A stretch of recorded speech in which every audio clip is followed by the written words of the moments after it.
অস্ট্রেলিয়ার বিপক্ষে সিরিজের তৃতীয় ম্যাচে জয় পেয়েছে ভারত। রান পেয়েছেন রোহিত শর্মা ও বিরাট কোহলি। অনেকেই তাদের শেষ দেখলেও সিরিজের তৃতীয় ম্যাচে জয়ের পর আলোচনায় উঠেছিল তাদের ভবিষ্যৎ নিয়ে। সেখানে রহস্যই রাখলেন দুই তারকা। চ্যাম্পিয়ন্স ট্রফির পর প্রথমবার মাঠে নেমেছিলেন দুই তারকা বিরাট কোহলি ও রোহিত শর্মা।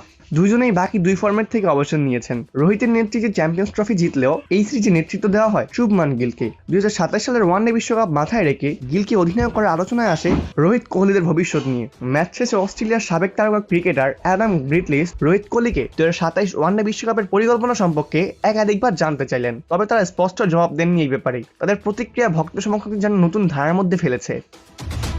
রোহিত ও কোহলি অস্ট্রেলীয় দর্শকদের প্রতি কৃতজ্ঞতা প্রকাশ করেন। কোহলি বলেন, আমরা এখানে আসতে ভালোবাসি, এখানে ভালো ক্রিকেট খেলা হয়েছে, দর্শকদের সমর্থনের জন্য ধন্যবাদ, তারা অনেক বড় সংখ্যায় এসে আমাদের সমর্থন করেছেন। রোহিত বলেন, ধন্যবাদ অস্ট্রেলিয়া, এখানে খেলার অভিজ্ঞতা অসাধারণ হয়ে থাকবে আমার ক্যারিয়ারে। আমি অস্ট্রেলিয়ার খেলা খুবই উপভোগ করি, বিশেষ করে সিডনি ক্রিকেট গ্রাউন্ডে। ভালো মাঠ, দর্শক ও পিচ, এগুলো সব মিলিয়ে প্রতিটি ম্যাচ নিজেকে পরীক্ষার সুযোগ দেয়। আমি ভবিষ্যতেও নিজের খেলা উপভোগ করতে পারবো।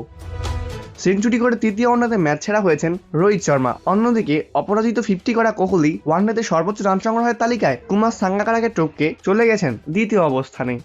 অপূর্ব দাস, প্লেভাস নিউজ।